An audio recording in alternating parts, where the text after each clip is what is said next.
আল্লাহ রাব্বুল আলামিন বলেন, সেদিন রাসূল আল্লাহ পাকের সামনে দাঁড়িয়ে যাবে এবং রাসূল সেদিন বলবে, রব্বুল আলামিন আমি এই কোরআনুল কারীম রেখে এসেছিলাম এবং যাতে আমার উম্মতেরা পথভ্রষ্ট না হয়ে যায়, লক্ষ্যচ্যুত না হয়ে যায়, তার জন্য তাদেরকে বলেছিলাম লাম তারাকতু ফীকুম আমরাইন লাম তাদিল্লু মা তামাসসাকতুম বিহিমা কিতাবাল্লাহি ওয়া সুন্নতি রাসূল। আল্লাহ রাসূল সাল্লাল্লাহু আলাইহি ওয়াসাল্লাম দুইটা জিনিস আমাদের জন্য রেখে গিয়েছেন। এক নম্বর হচ্ছে কোরআন, দুই নম্বর হচ্ছে তার সুন্নাহ, তার আদর্শ। এই দুইটা জিনিস যদি আমরা আঁকড়ে ধরতে পারতাম তাহলে মোটেও আমরা লক্ষ্যচ্যুত হতাম না, আমরা কিন্তু গোমরাহী হয়ে যেতাম না। এই জন্য কালকে আমাদের কঠিন ময়দানে আল্লাহ রাসূল সাল্লাল্লাহু আলাইহি ওয়াসাল্লাম বলবেন, রব্বুল আলামিন এই কোরআনুল কারীম আমি আমার উম্মতদের কাছে রেখে এসেছিলাম, কিন্তু সময়ের ব্যবধানে এই কোরআনুল কারীমকে আমার উম্মতেরা পরিত্যক্ত কিতাবে পরিণত করেছিল। জোরে বলেন নাউযুবিল্লাহ। এই কোরআনের যে যথাযথ ব্যবহার, এটা যদি আমরা না করি তাহলে এটা কিন্তু পরিত্যক্ত কিতাব হয়ে গেল। আমার একটি ব্যবহৃত যন্ত্র যদি আমি নিয়মিত সেটা ব্যবহার না করি, কাজে না লাগাই, সময়ের ব্যবধানে সেটা স্বাভাবিক থাকবে না, জং লেগে ব্যবহারের অনুপযুক্ত হয়ে যাবে। কাজেই কোরআনুল কারীম যদি আজকে আমরা না পড়ি, কোরআনুল কারীম যদি না শিখি, কোরআনুল কারীমের তেলাওয়াত যদি আমাদের মাঝে যদি না থাকে, তাহলে আল্লাহ রাব্বুল আলামিন আমাদেরকে যে সতর্ক করছেন, আমাদেরকে যে সাবধান করছেন এবং ইহুদি এবং নাসারাদের থেকে আমাদেরকে যে সতর্ক হওয়ার জন্য আল্লাহ পাক আদেশ করছেন, আমরা কিন্তু সেটা বুঝতে সক্ষম হব না। আস্তে আস্তে দেখা যাবে যে আমরাও কিন্তু গোমরাহির সে অতুল গহ্বরে আমরা নিমজ্জিত হয়ে যাব। জোরে বলেন ঠিক না বে ঠিক? সম্মানিত ভাই বন্ধুগণ, এই জন্য আল্লাহ রাব্বুল আলামিন সূরাতুল বাকারার 109 নম্বর আয়াতে কারিমা যখন নাজিল করলেন, রাসূল করিম সাল্লাল্লাহু আলাইহি ওয়াসাল্লামের বিশিষ্ট সাহাবী হযরতে আব্দুল্লাহ ইবনে আব্বাস রাদিয়াল্লাহু তাআলা আনহু বলেন, রাসূল করিম সাল্লাল্লাহু আলাইহি ওয়াসাল্লাম যখন মানুষদেরকে ইসলামের দাওয়াত দিচ্ছেন, কোরআনের দাওয়াত দিচ্ছেন, দ্বীনের জন্য, দ্বীনের দিকে মানুষকে আহ্বান জানাচ্ছেন, মানুষ আল্লাহ রাসূলের আদর্শে মুগ্ধ হয়ে যখন তারা ইসলাম গ্রহণ করছে, কালিমার পতাকার তলে আশ্রয় গ্রহণ করছে, এই মুসলমানদের এই অবস্থা দেখে, মুসলমানদের এই সুন্দর অবস্থা দেখে ইহুদি এবং নাসারা যারা, তাদের কাছে কিন্তু এটা কষ্টদায়ক এবং পীড়াদায়ক হওয়া শুরু করে দিল। এখন তারা কি করবে? রাসূল করিম সাল্লাল্লাহু আলাইহি ওয়াসাল্লামের বিরুদ্ধে আপনার কাব বিন আশরাফ, আপনার ইহুদিদের মধ্যে সে একজন বড় নেতৃস্থানীয় একজন ব্যক্তি ছিল, হযরতে ইমাম জুহরি রাহমাতুল্লাহ আলাইহি, তিনি বলছেন, তাফসীর ইবনে কাসীর থেকে শোনাচ্ছি, আল্লাহর রাসূল সাল্লাল্লাহু আলাইহি ওয়াসাল্লামের বিশিষ্ট সাহাবী হযরত আব্দুল্লাহ ইবনে আব্বাস রাদিয়াল্লাহু তাআলা বলেন, এই যে আয়াতে কারিমা আল্লাহ রাব্বুল আলামিন ওই কাব বিন আশরাফের শানেই আল্লাহ পাক নাজিল করেছিলেন যে কাব বিন আশরাফ যারা ইসলাম গ্রহণ করেছে, আল্লাহ রসুলের আদর্শে মুগ্ধ হয়ে, আল্লাহ রসুলের ব্যাপারে কুৎসা রটনা করে, খারাপ খারাপ কথা বলে আল্লাহ রসুলের ব্যাপারে এই কিছু মানুষদেরকে খেপিয়ে তোলার জন্য তারা ষড়যন্ত্র শুরু করে দিল। এরপরে আপনার যারা ইহুদি এবং যারা নাসারা, এদের মধ্য থেকে যারা নেতৃত্বস্থানীয় যারা ছিল, তারা এই ষড়যন্ত্র শুরু করে দিল।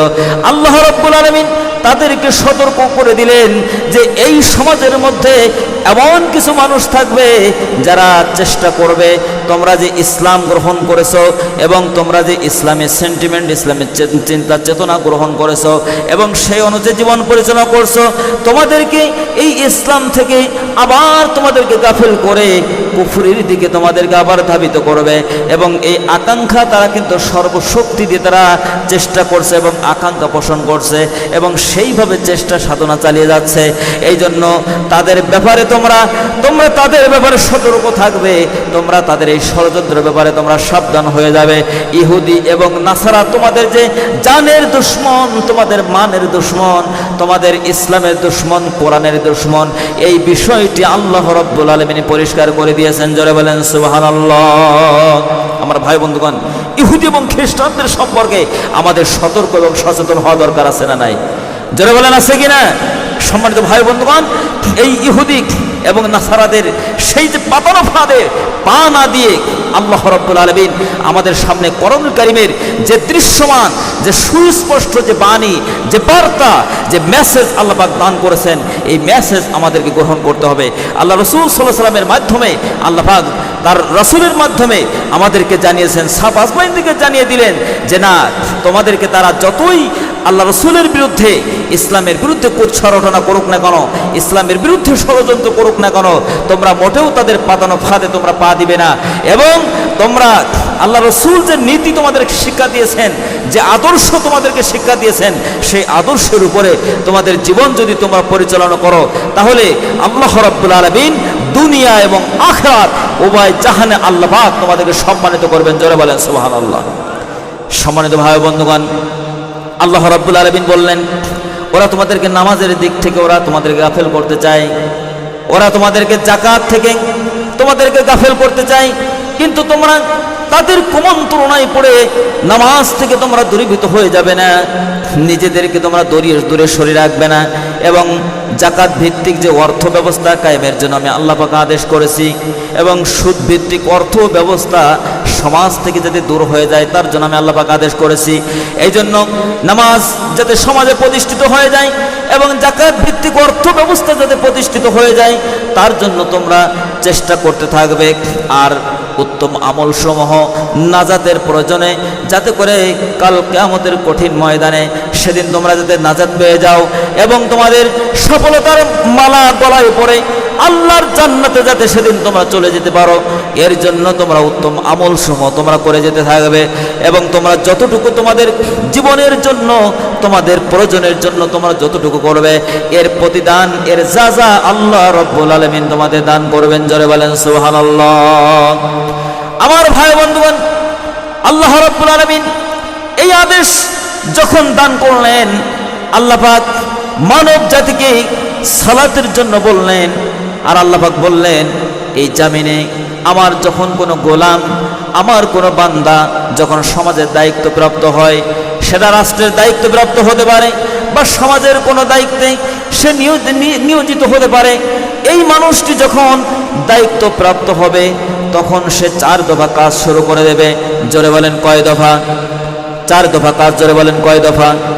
আমার ভাই বন্ধুগণ, আল্লাহ পাক সূরা হজ্জের 41 নম্বর আয়াতে রব্বুল আলামিন বলেন, আল্লাযীনা ইম্মাক্কান্নাহুম ফিল আরদি আকামুস সালাতা ওয়া আতাউজ যাকাতা ওয়া আমারু বিল মা'রুফি ওয়া নাহাউ আনিল মুনকার ওয়া লিল্লাহি আকিবাতুল উমুর। জোরে জোরে বলেন আল্লাহু আকবার।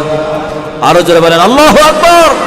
আল্লাহ রাব্বুল আলামিন বলছেন, যারা এই সমাজে আমার কোনো গোলাম যদি কোনো দায়িত্বপ্রাপ্ত হয়, সেটা সমাজের রাষ্ট্রের দায়িত্বপ্রাপ্ত হতে পারে, যখন দায়িত্বপ্রাপ্ত হবে যদি তার সে পাওয়ার হাতে চলে আসে তখন 4 দফা কাজ করবে।